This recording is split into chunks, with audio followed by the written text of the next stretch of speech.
You also brought up the idea of privacy, and I got you that part. Do you think that that's an important, the debate among privacy and security is an important debate that we need to be highlighting? And what are some perspectives and questions that we should be engaging with? So I think it is an important debate that we ought to be having. I think, I mean, clearly, I mean, it's all part of the larger debate of, you know, how many freedoms are we willing to give up in return for security? Do we have to? You know, are there some compromises?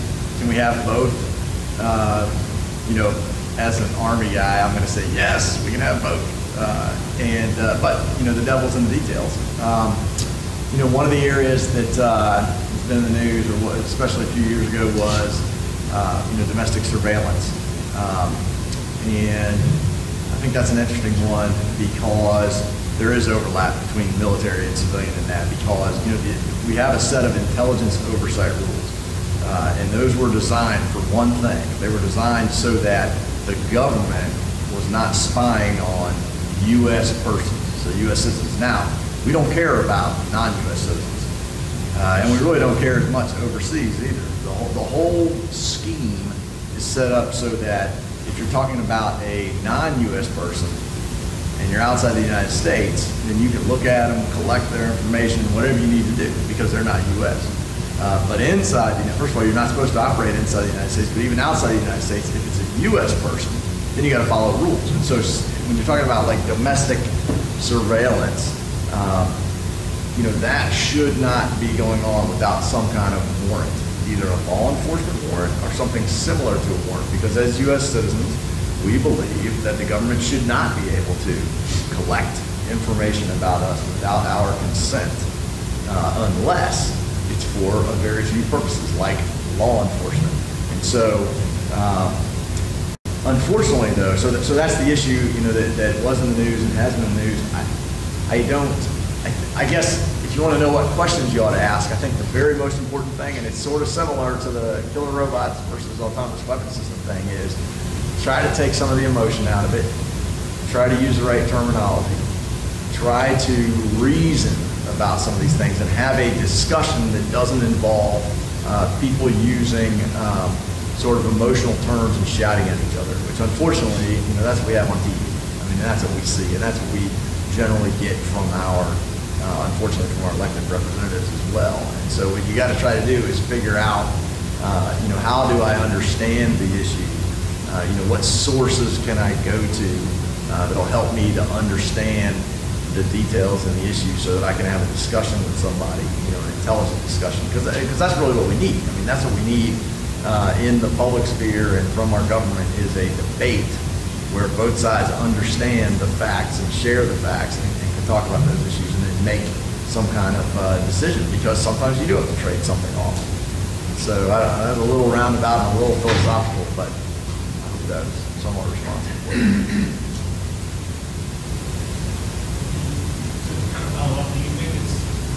Kind of sort of fair game. So all of our lives are electronic, right? I live my life with my iPhone, and you know, all the apps that I use along with that, they all can search and say, you know, what Google, Amazon, Yahoo, they will transfer my data where they see fit. And so in a current security environment, if that data is transferred overseas, it can be monitored, even though I'm a U.S. person. Do you think that's kind of so for the U.S. government, we can't monitor that, even overseas, as a U.S. person. It's sort of, so the default rules are different though. Overseas, we assume everyone's not a U.S. person unless we know that they're a U.S. person. All right. Yeah, that's right. Yeah, So, yeah. But I guess when you were talking about your data, right, and the servers, what I was thinking about is all the ways that you consent to that. And that, I think, is a very difficult question. So not only do you sign those things that nobody reads, right? Every time your phone gets updated, you consent to whatever that agreement is. I don't read it either. I'm a lawyer. Nobody reads that. Okay. Similarly, all of your apps, you get to say yes or no normally to whether they can use the geolocation, right, on you. And because they all work better if you say yes. But you know, if I was arguing, if I had collected your data and wanted to use it for something, then I would be saying, hey, he consented to all of this, right? Because he said yes to the agreement. He said yes to the geolocation. He said yes to the collection. I don't know if you think about it that way, right? I mean, when you were saying yes, you were just saying, hey, this is going to make this stuff work better. I got to do this, or there's no point in having it. So that is a really tough issue to try to work your way through. I mean, and I know there are people that say yes to this one, no to that one, yes to this one, no to that one, but who has time for that, right? I mean, that's tough, and I think that is inevitable.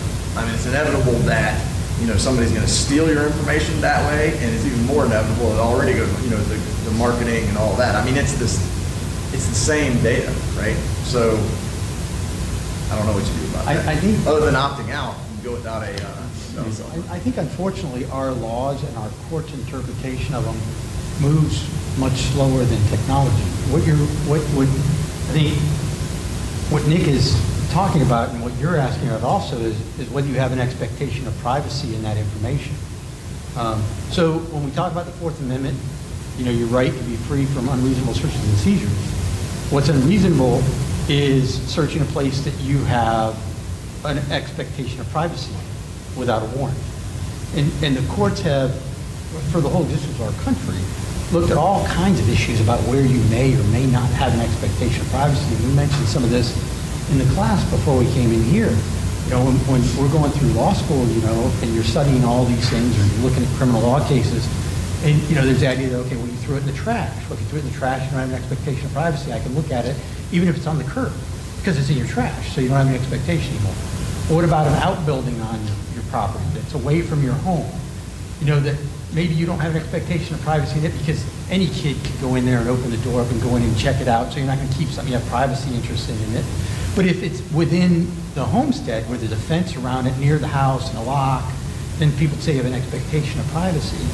And so the big question, I think, is, as Nick was talking about, if you consented to all this and it's going to all these places, do you have an expectation of privacy? Is it like a letter that you sealed and linked shut and taped and sent in an opaque envelope and everybody knows it's not supposed to be opened until it gets to the other end? Or is it something different than that because of where it all travels and what consents you gave? And I don't think any of us up here have the answer to that because the courts haven't decided yet. But it's a difficult question. Where do you have an expectation of privacy in modern technology with these things? Like Colonel McCracken was saying earlier, when you have your cell phone and you go to the hassle of making sure that it's got fingerprint authentication or passcodes in it, you have an expectation of privacy on the phone. Somebody's got to get a warrant to look in it. But what if you don't have any of that? And somebody can just pick up your phone and flip it open and see what you have. Did you have an expectation or don't you? Those are tough questions. A little bit down there. You address specific articles for UCJ for audience and starting one of them. And two, is it just my imagination? Has this been a very deep process before some decisions been made? And three, perhaps if you were assigned as an attorney, you think it's got to be. Well, I would say, first off, probably all of us up here know his attorney personally, because this is a small GI court. And yeah, I'm friends with his defense attorney. And he's got a darn good defense attorney. He does. That guy's smart. He does. He has both. You're always in the military. You're always, and that's I think one of the nice things about the military. In the outside world, you get accused of a crime. You get an attorney if you're indigent, right? Otherwise, you got to hire your own. In the military, you always get a military attorney assigned to you. And if you want to hire a civilian one on top of that, you can, but you'll always get your military one. So he does have one. Do you know the exact charge? Yeah, hey Mike, I'll take it.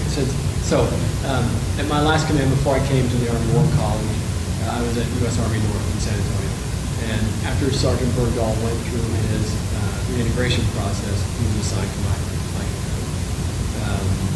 and so he came to our organization, he was given a job, and he was integrated back into the Navy. And then at some point, Article 32, which is the military's equivalent of a grand jury, the investigation was done. And then at some point, charges were preferred He was charged with desertion. He was also charged with misconduct before the end. So those are the two charges that he's charged with right now.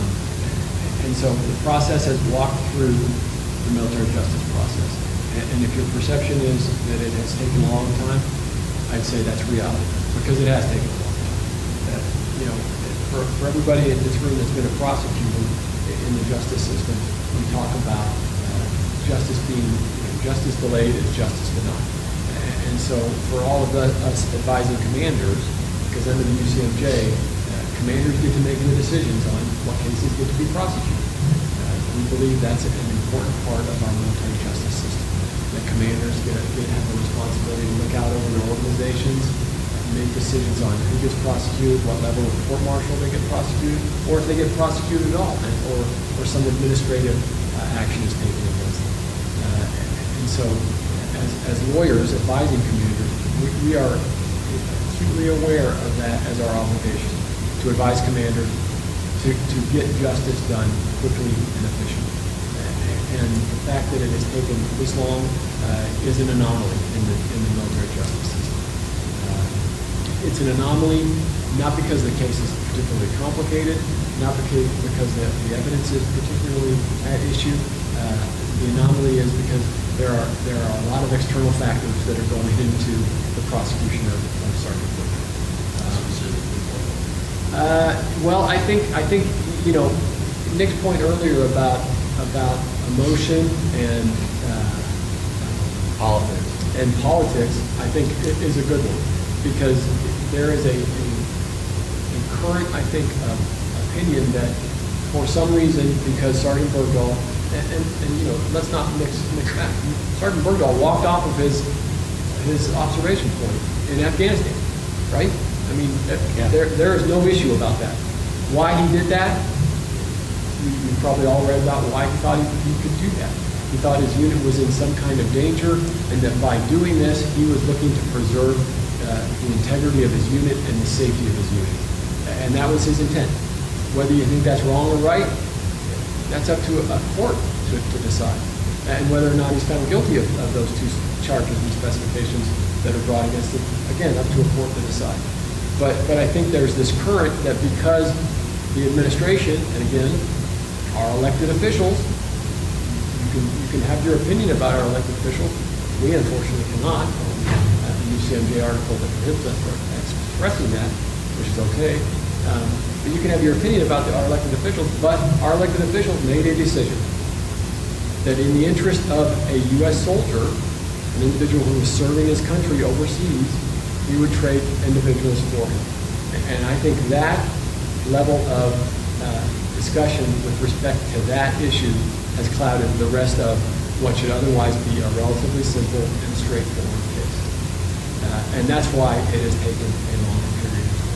Because he has a very good military defense counsel. He has a very good civilian defense counsel. His civilian defense counsel is a man named Gene Fidel. He's a Yale law professor. He is a long-time observer of our military justice system.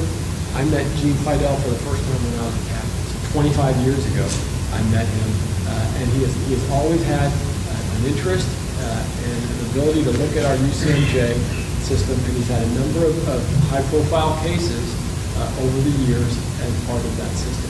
He's very good. He is a very good defense counsel, and he is doing everything he can to, again, just like any of us would want, protect his client's rights. We would expect that under the Constitution. You all would expect that under the Constitution. But because of the nature of the case, the political ramifications of the case, it has taken a long time. Right now, I think we're at about 2+ years into this case, since the time that Bill Bergdahl was brought back to the United States. And my prediction is we're going to be around for a little longer. I think we will. I don't think you're going to see resolution of that case until after the election. That would be my. I was predicting when I was in charge of the case. I was predicting it was going to take a year after, and I was wrong. And everybody, a year? No, we never take that long. So those are the two charges. They're relatively straightforward charges. Desertion is a pretty easy charge to prove Did you walk off with the intent never to return? Okay. Can the government prove that up? Maybe, maybe not. And the other one, the misconduct before the enemy, that's one that we haven't charged in a long time. And misconduct before the enemy really is the charge of, there is the enemy, I'm in a firefight, and I leave. And so you have to show that intent of that misconduct before leaving your post in that face of the enemy. So those are the two charges. And we'll see how it gets tried, or if it gets tried. That's right. I'd say also, when you talk about the politics and the public, the way this looks to the public. I know my dad was served twice in Vietnam, 26 years in the Army. And when Bergdahl, all he did for the last year is blow up my text every 2 weeks with rants that went on. I didn't know you could write that much on text, you know? And I would have to text my dad back and say, Dad, just calm down. You know, I mean, this is how we do things. I'm a lawyer in the Army. I know this is, and then he'd get upset again and just rant. So, I mean, I think that those are the kind of optics that create the problems that make this thing last a while, as opposed like the emotion that gets involved. This is how it looks to the state. I'm saying that's a harm. That's a profound problem. Yeah. Well, I don't think it's any.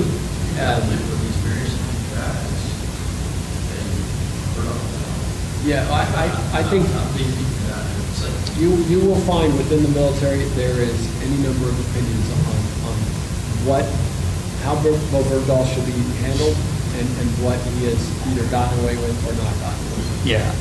Especially amongst the soldiers that were in his unit and that were deployed at the same time. Or the folks, I know the guy that was the lawyer for the Ranger unit that was out looking for him. And they have some very specific opinions too, because their guys were out there risking their lives to find him. So you're right, there's opinions all over the place on it even. Why was it rated? What was happening to him or what was about? Well, I don't think anything. You know, if you look at how the deal was done, I think, you know, I don't think I'm speaking out of school here.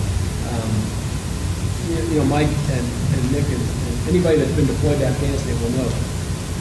Once Bergdahl was captured, we would do like we would do for any soldier, right? We start looking for him. And so intelligence over the years, and I was deployed to Afghanistan not long after Bergdahl went missing. And intelligence over the years was able to find places where he was, maybe a little late, maybe a little not quite accurate. And at some point, we got to the intelligence that found him in the right place, found the right person that could make that deal. And so the administration acted with what they thought was the intelligence. And I think all of us in the Army want to know that if we get taken, that somebody's going to try to get us. So there can be a lot of rumor about whether I did something wrong that got me taken. The bottom line is that I think you do the right thing by getting the soldier back and then sorting out after you get them back like we have, what happened and what should be done. But I don't think that negates our obligation to try to get that soldier back. You know, this thing I would say though about his, that I've heard a lot in the news media has to do with what sentence is appropriate for him or whether he should be court-martialed at all. And I'd make one sort of technical point about that. And so he's, 5 years of Taliban captivity, and so a lot of people that think he should not be court-martialed say, well, he was tortured for 5 years, and so what could be worse than that? Clearly, and frankly, the general officer that investigated his case said that more jail time would not be appropriate. Okay, I don't know if I agree with that or not, but I do know that in terms of how you get rid of Sergeant Bergdahl, how do you kick him out of the Army? If you kick him out in an administrative way, he can only get an other than honorable discharge or a general discharge. He cannot get a dishonorable or a bad conduct discharge because those can only be judged by a court-martial. And so you could certainly say, I believe we should, you could say, I think 5 years of torture is enough, but I also think he deserves a dishonorable discharge, and therefore send that case to a court martial, not because you think he needs 20 years in prison, but because you want to make sure that even if you don't send him to any more prison, that he's not walking around with something less than a dishonorable or bad conduct discharge. And that's a fairly, detailed procedural point, and I have not seen that mentioned very much on the news, but I think it's kind of important because it may explain why you send that case to a court martial, even though this guy was tortured for 5 years on Taliban. And if he does receive dishonorable discharge, he has suffered physical issues as a result of his time in captivity. He has bad feet, his lower extremities suffered because of the way he was retained while he was in captivity. And so if he is given a dishonorable discharge, he will not have access to any Veterans Administration medical care. So here's a guy who served his country as the Army goes.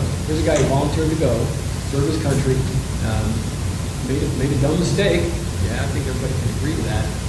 Was captured, served 5 years in captivity, and then when he came back, he went through what's called a debriefing. So all of his time in captivity, he was talked to by our Army debriefing teams to talk about what he did in captivity, about his captors, his ability to describe where he was held and his captors. And everybody that debriefed him will tell you that he served honorably while he was captured. He didn't give anything away to the bad guy. And he was also able to give them a lot of useful information about our own captivity techniques. All of us are trained in what we should do if we ever become captured by the enemy. And so he was able to give our debriefing team a lot of information about his own ability to resist during his captivity. And so the Army goes, again, as Nick said, has he been punished enough? Okay. But then should we take away his potential to receive medical care for the injuries he received while he was in captivity if he is indeed given a dishonorable discharge? So, on one level, hey, this case is black and white, right? This guy walked off of his post in Afghanistan. Of course we should court-martial. But then on so many other levels, you look at the policy of, hey, we go after our soldiers, they're in captivity, right?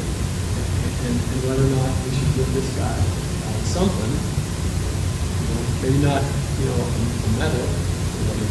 But see, that's the interesting thing too, like Nick was saying about why you may want to do a court martial, because as Colonel McCracken points out, you may have a pretty good case one way or the other about whether this guy's going to get convicted or not.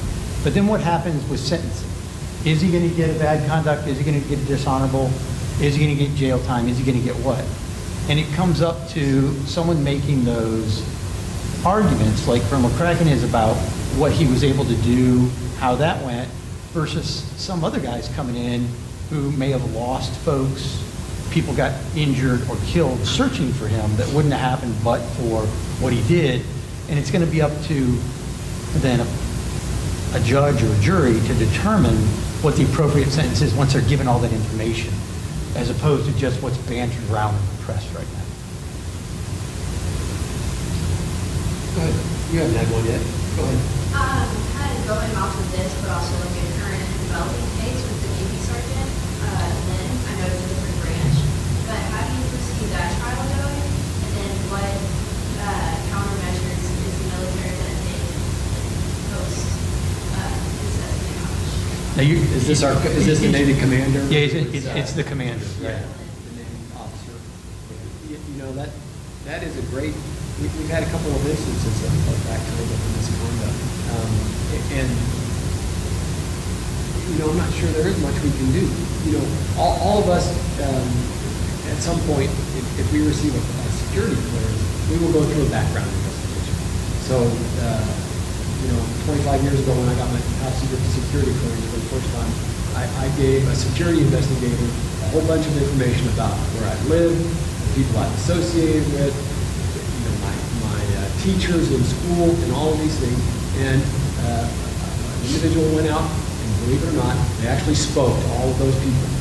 And so that investigator got a picture of my character, my ability to be trusted with classified information, my ability to be blackmailed potentially, based on my background and based on what people said about me. So I have to think that this Navy commander went through the same process. And so a background investigator went out, talked to individuals, asked them questions about that person's integrity, about their character, about their ability to be blackmailed, and at some point, a government agency made a determination that this person should receive access to classified information and the ability to make those kinds of decisions. But the problem with that is, there's a whole heck of a lot of us in the military, and these background investigations, they take a lot of time and they take a lot of money, and sometimes, we're not going to catch those ones because it's almost impossible to catch the one. We try hard, but I'm not necessarily sure we. Well, I think, sir, any time when you look at Hassan, who was someone in our Army who shot his own people, right? And we've had a few of those through a couple of them this war, some during the first Gulf War. I mean, they happen. There's criminal elements in your society. There's bad people in your job. We are a giant organization, and unfortunately, there are always going to be people in any organization, certainly in one our size, who are going to do bad things they shouldn't be doing. And we can do our best to try to screen those people, to try to investigate those people, to try to make sure we get it right. But it's never going to be perfect. There's always going to be somebody. The good thing is you catch them, you put them in jail if they're guilty. As an interesting aside to the background investigation issue, there's a legal firm here in Alabama called Beasley Allen. They are currently handling a civil case of a former employee from an outfit called USIS that was under contract to DOD to run background investigations. He alone was supposed to be processing. You just described how long and involved the background investigation is, what it requires. That I was involved with that in the military too. He was processing 1,000 clearances a week. Wow. So it was falsely control, and this had been going on for several years to the tune of, if I remember correctly, 650,000 fraudulent background investigations. Those are people running around with BIs and DBIs with top secret and level clearances. And I forwarded that to Senator Shelby with a request for some feedback on just how Congress intends to respond to this. That there should be a congressional investigation, it seems to me, and that somebody needs to be held accountable. And if that weren't bad enough, the watchdog contract to oversee this process to make sure that it was being done correctly was awarded to the same company that was doing the investigations to begin with. And I don't have an answer back, but I'm wondering how many people there are, like Lynn and others, who were benefactors, if you will, of these fraudulent background investigations and have access to TS and above that were never properly informed. Yeah, too many, I'm sure. I'll tell you, just on the question of like what can we do to prevent it? Yeah. Actually, so I don't know what can be done system-wide, but I've worked in a SCIF before, and one of the simplest things that can be done and that some organizations do is simply to search people coming in and out. And really it's coming in, and that sounds kind of funny because this happened to me like the second day I worked there, and it was the best thing that ever happened to me because it scared me to death. Because they searched my bag when I was coming in, with the idea being that maybe I had taken some classified information home, right? I was never supposed to leave the facility. Well, it scared the heck out of me because I worked in the secure facility all the time, and so every single thing I worked on was classified. And that alone, that single experience caused me to not carry a briefcase to work for fear that I could and even not to, well, I don't have it here. So everybody in the Army carries a book, right? Usually it's a little green one, or something like this, a planner, and I'm the same way. But in that job, for 3 years, I stopped. I had a book at work, and I used that at work, and I never took anything home but a gym bag, my workout clothes or whatever. But I mean, that is a very simple thing, but that's the kind of thing that actually catches people that are stealing secrets and doing things like that. I mean, similarly with Manning, right? If somebody would have searched him and looked at what was on his DVDs, that whole thing would have been solved. So, yeah, I mean, fairly simple measures can work, but you got to have the discipline to put them in place, and you got to be willing to go through all that. And people, when he talks about working in a secure facility, there are buildings the size of one we're in, where everything in it is secure. So I think sometimes people get lax because everybody coming and going from that building all the time. You know, they're not gonna, wouldn't get into work if you searched everybody every day coming in. So you got to spot check them, but yeah, it's not just a little itty bitty trailer out back with the secure stuff in it. There's a really big building, and everything in it is secure.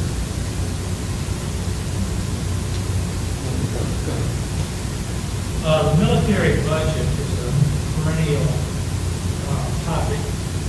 On one hand, you hear that the military desperately needs to upgrade perhaps weapons systems. I don't know, I'm a civilian picking up bits and pieces of this. On the other, you hear that we're spending absurdly more perhaps than any other developed country in the world.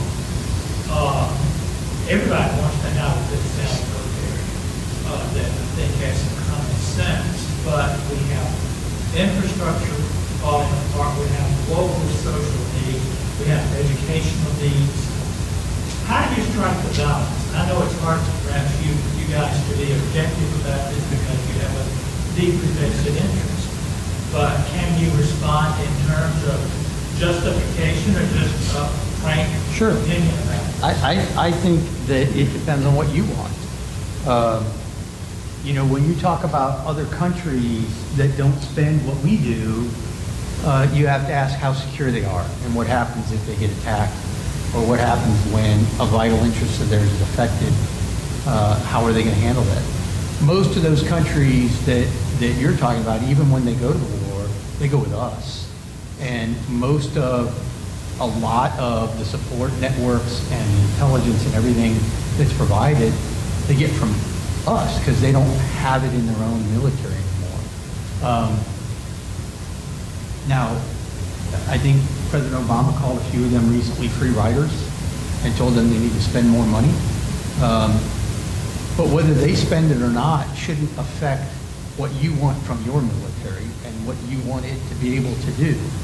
So, for instance, General Milley, who's the Chief of Staff of the Army, was talking to us recently, and he was talking about the fact that at the surge, at the peak of the surge in Iraq, just Iraq, what do you say, 700,000? Something like 700,000 soldiers on the ground in Iraq. And you think about World War II, it was 12 million, right? But I mean, that was huge, it was a world war. But just in Iraq, during the surge, 700,000 soldiers. And we had trouble with that much handling what was going on. What the budget is taking our military down to right now, active force, is 450. And when you combine the reserves and the National Guard, we'll be at 1 million. Now, if it hits 700,000 on the surge in Iraq, that leaves you 300,000 to do what? In Europe, if something goes down, or someplace else. As he said, what do you expect me to be able to do with that? Well, so, sir, I think the question is how much risk do you, as a citizen, want to take? I don't think it's up to us to determine what the right size of your military is. We're going to do what you, the country, and the President and the Congress determine. So if you want us at a specific size, and you have to tell us, what do you want us to be able to do? Do you want us to be able to fight a major war against Russia or China? Do you want us to be able to fight a major war against Korea? Believe me, if we fought against Korea, it's going to take more than 700,000. Do you want us to be able to fight, a war on terrorism? what do you want our capabilities to do, and how much risk are you willing to take that we won't be able to do it? And that, what you want us to do, is going to drive how much money you have to spend for us to be able to do it. Well, I think it's a matter of picking what you want to invest in, sure. But if you want to invest in a Vietnam where we're part or in Iraq, and we look from the perspective of history, how much do we gain for that enormous investment? Pick your game. I'm not saying that we don't need a good, strong military with adequate forces, but what are you going to use those forces for? How, and that's a civilian military, that has to be a civilian, perhaps an statesman decision. Yes, sir.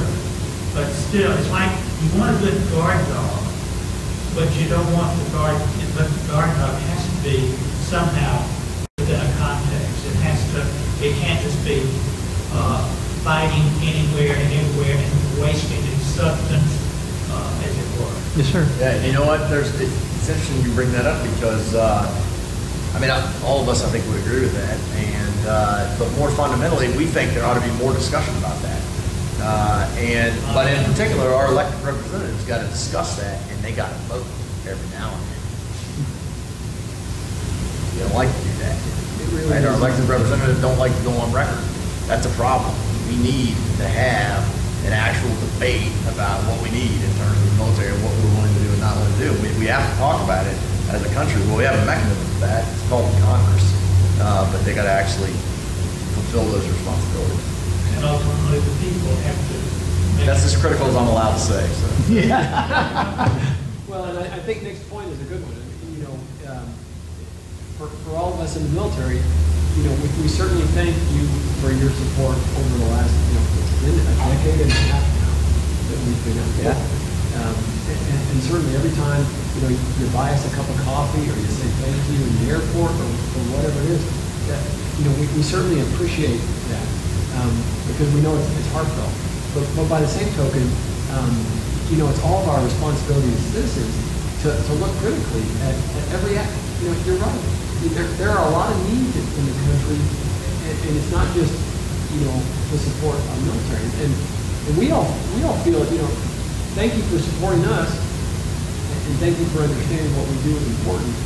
But don't walk away from looking at what we do critically, because we're only here because you want us here, and you want us to do what you want us to do.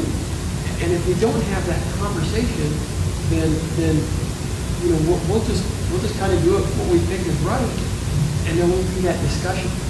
And that's the problem. If there's not that discussion, then a congressman that thinks, or you know, a group of congressmen that thinks that this weapon system is important, or this military base is important, or this benefit is important, then that's the way the conversation is going to go without any critical input.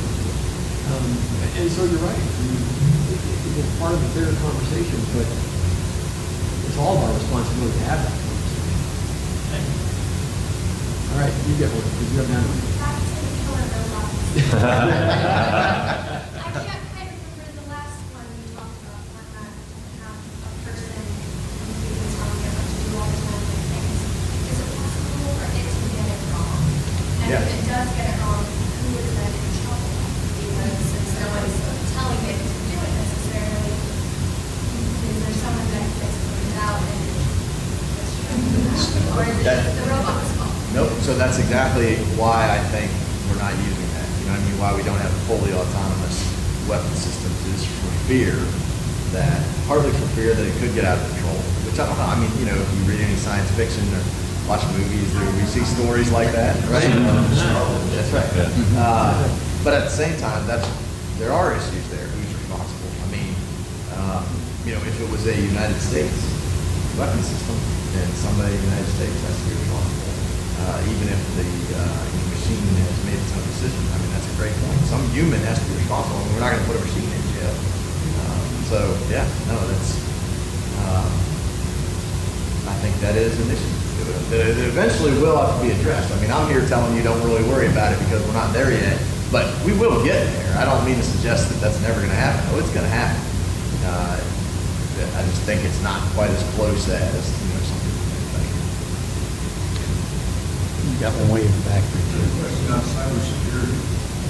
I assume all military classified communications is encrypted. To encrypt it, you need an encryption device. If you're going to send it, if you're going to receive it, you need a decoder on the other end.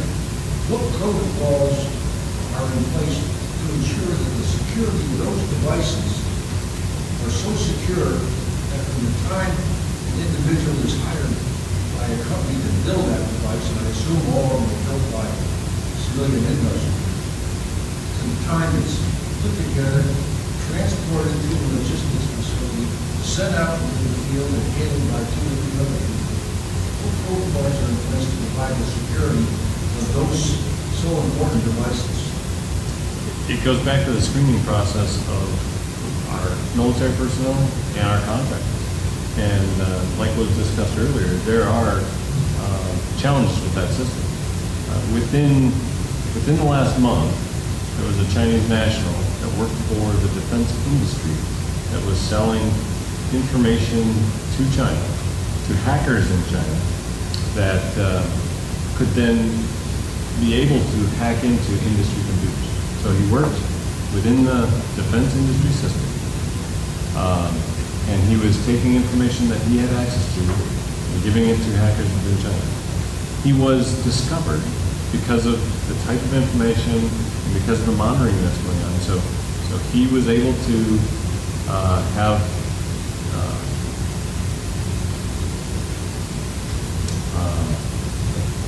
I guess treason. He was able to access this information because he was screened and able to do it. He then made a bad choice, was dishonest, and sold it. But because of the type of information he was found out, and he was prosecuted. So, or charged, he was prosecuted, he's in charge. And he no longer has access. So there's constantly monitoring that is going on. And, it takes all of us to be vigilant in our own environment. So if you have access to secret information and you're working in that skiff that Nick was talking about, you have to also pay attention to your surroundings and what else is going on, but it's also being monitored. So why did it take so long to discover that Hillary didn't know this? She's not in the military. Yeah. And Ashley Carter, you're right.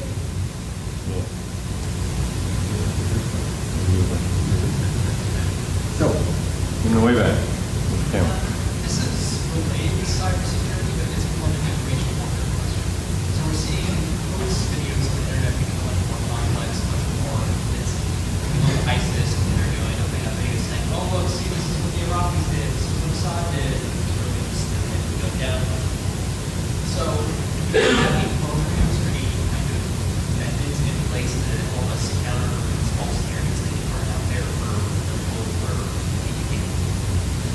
So we have our own information campaign that counters their campaign, and we have our own that are spreading our own ideas and ideologies so as to prevent folks from joining us. And that's going on all of the time. There's also, within the cyber world, trying to disrupt their ability to communicate.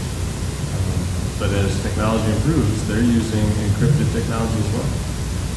So it is more and more difficult. But those information campaigns are going on all the time. we do have issues though, because remember one thing different about us from, well, obviously from Iceland, but even from many other countries is, we are concerned about putting out false information, right? Propaganda. We're not allowed to come up with propaganda. Most other countries do that habitually. Our thing is, we don't think that a U.S. citizen should accidentally come across something that the government put out. You should be able to trust what the government puts out. And so therefore it is difficult for us, to put something out that's not true. Not to say that we get everything right. We get things wrong all the time. But I mean, to purposely put out something that is false for another reason, we have a lot of concerns with that, really because of our values as Americans. These programs extend to countering other state narratives, like, for example, Russia, the U.S.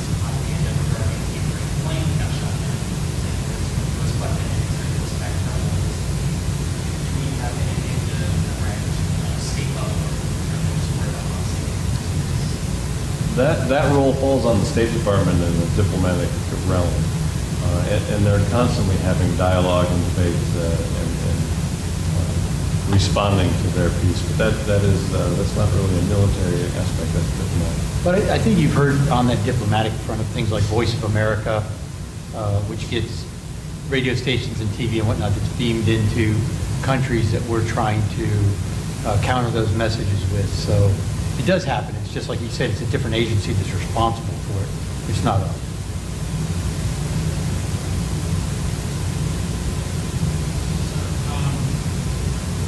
Going back to the law of international action, we've seen over the past 20 years the rise of transnational terrorism, transnational act. These aren't state level actions. So how we deal with it?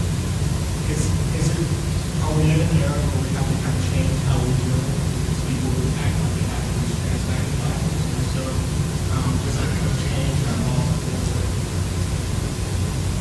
I don't think it changes the laws of warfare.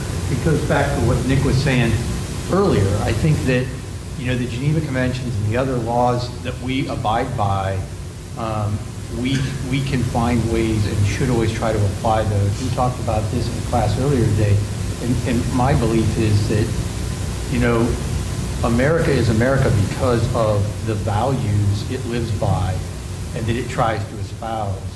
And if we change those values and choose not to follow some of the rules that are laid out for us, have we now altered what we are? Are we no longer American? Did somehow the terrorist or the non-government actor, this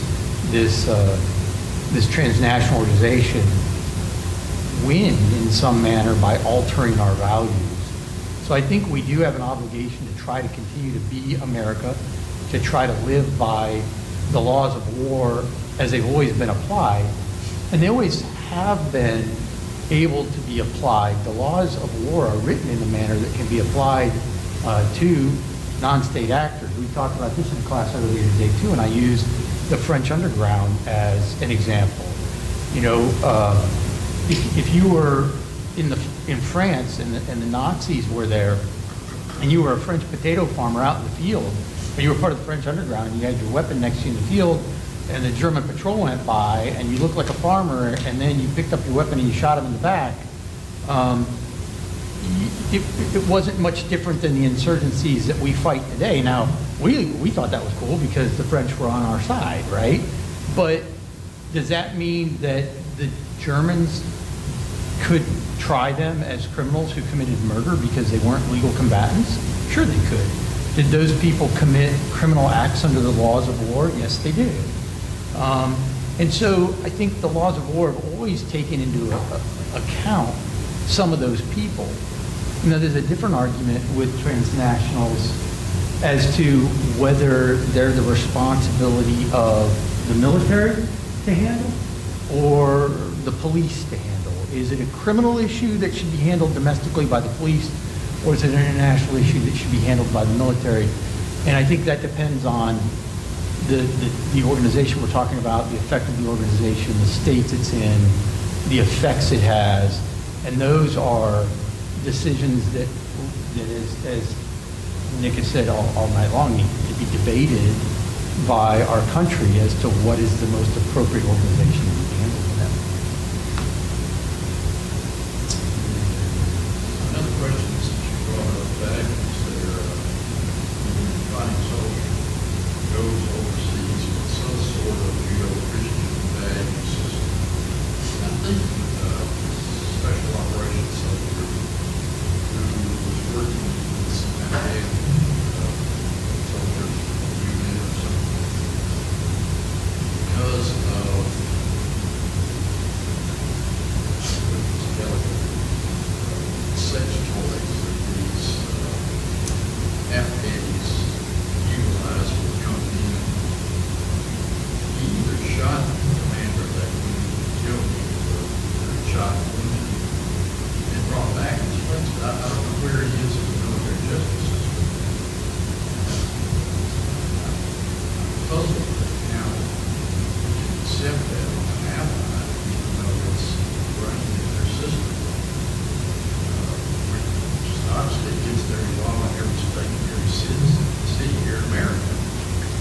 I'd say two things. First of all, I don't know all the ins and outs of that particular case, but I know which case you're talking about. Two things. Number one, I know that there is an investigation that's ongoing in Afghanistan to figure out what happened there. I also know that soldier was brought back to Fort Bragg, and I believe is in the process of an administrative discharge. And I think I would tell you that the way, and I wasn't there, I wasn't given the advice at that time, but I suspect that there's two things going on. Number one, we don't condone that behavior from an ally, and we certainly, from a policy standpoint, would not look the other way or tell our soldiers that they should look the other way. But at the same time, that doesn't give you the authority as a soldier to beat somebody nearly to death either. You know what I mean? You see something wrong, so you apprehend the guy, put him in the system, but you don't get to beat him nearly to death because of that. Just like you see something wrong on the street here, you don't get to beat the guy nearly to death. So I can understand why people would be upset under those circumstances, but I also think as a matter of discipline, we can't allow our own soldiers to take matters into their own hands in that way. And that's what I suspect is the case here, although I don't know. I mean, I haven't read that particular investigation. I wasn't involved in that advice. I think we have time for one more. Anybody want to have the last one? Go ahead, you got an answer. How does cyber defense help protect our nuclear facilities from hacks that could potentially cause disaster? So when I was talking about the open system and closed system, the systems that control our nuclear defenses are within a closed system. So they can't be hacked in from the outside. So that's the real short answer that you're looking for. Is that they are secure because it's a closed system. Doesn't mean that they can't be hacked in from the inside or there's some other way, but it is a closed system and it's got the highest security level on it. You know what you ought to be concerned about? I know that you go home with nightmares, so I don't think you have as much to worry about with our nuclear system, but I think you have a lot to worry about with the electrical grid and dams and a lot of other, dual use or more civilian type facilities that are hooked up to the open internet. All of those facilities are vulnerable to hacking, and there are a lot of examples of those facilities that have been hacked. There was even one of the occasions where there was a bunch of power failures was attributed to some kind of computer hack. In the Ukraine, there's a case where they think that the Russian hackers were able to shut down a power grid. Yeah, that was just this past December. It was the day before Christmas. The Ukraine, about 300,000 people were without power, and that was traced back to Russian hackers that shut down the system. And the other thing that can go on with that, if you could try to worry people, in Russia, they had taken some turbines offline at a plant, and it wasn't a hacker. It was somebody that wasn't real smart in his own organization going through the computer system, didn't realize it was offline, and put it back online, and it wasn't capable of it, and it blew up. So there's those systems are, because they're not run by your government, those are run by private organizations out there. Well, that's the partnership, I think, that Matt was talking about, and that is, I think, absolutely critical. I mean, the government and civilian companies and utilities and all those, we really have to work together to have better security for those things, because those, frankly, are much more vulnerable than some of the military stuff. Right? So an example, just 2 weeks ago, 4 Iranian citizens were charged. All 4 of them for hacking into banking systems, but one of them was also charged with hacking into a dam in upstate New York. Fortunately, the dam was not connected, the control system for the dam was not connected to the gate. So there was no flood, but potentially it could have been. And it would just happen to be offline when they got in. But again, it goes back to the monitoring of the infrastructure. All the computer systems, whether you're at a bank or whether you're within the military, we're monitoring them from outside hacks, outside attacks, and those attacks are happening all of the time. There's thousands of hacks within at the DoD system every day, and most of them are stopped. Not all of them are stopped, but when we find one that got in, we find the vulnerability and we go and patch it, and then go and mitigate the damage. But that's an example of research.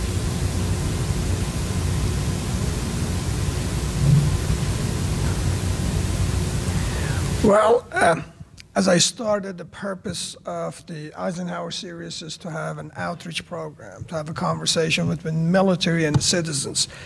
And I can see that objectives have been achieved very effectively. I just want to thank all the participants, all our distinguished guests for being here. And I really appreciate your questions. They were fantastically good questions. Let me just say at the end, before we close, that it takes a tremendous civility for us to evaluate our own ethics, our own way of doing business. I don't think there is any country in the world that questions how the war starts, is it legal or not. I don't think there's any country in the world that gives right to a soldier that apparently in the media had left his friends and his battalion, meaning that automatically those individuals have no rights. They're prosecuted and they're sort of convicted already. It takes a tremendous civilization as this to question the practice that they're doing and constantly trying to get better and improve the process. So I can testify that your objectives had been fulfilled. It was an extremely fantastic education program, and you have to be commended for that.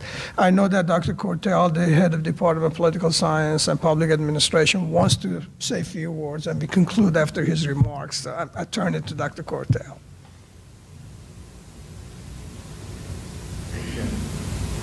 I actually thought that I wasn't going to be saying anything. I thought he was coming up to say. I was just going to say thank you very much. I thought my dean was very eloquent. I think you hit the nail on the head. We thank you very much for the opportunity. I thank everybody who's come this evening, and we hope to see you all again next year, perhaps. Thank you.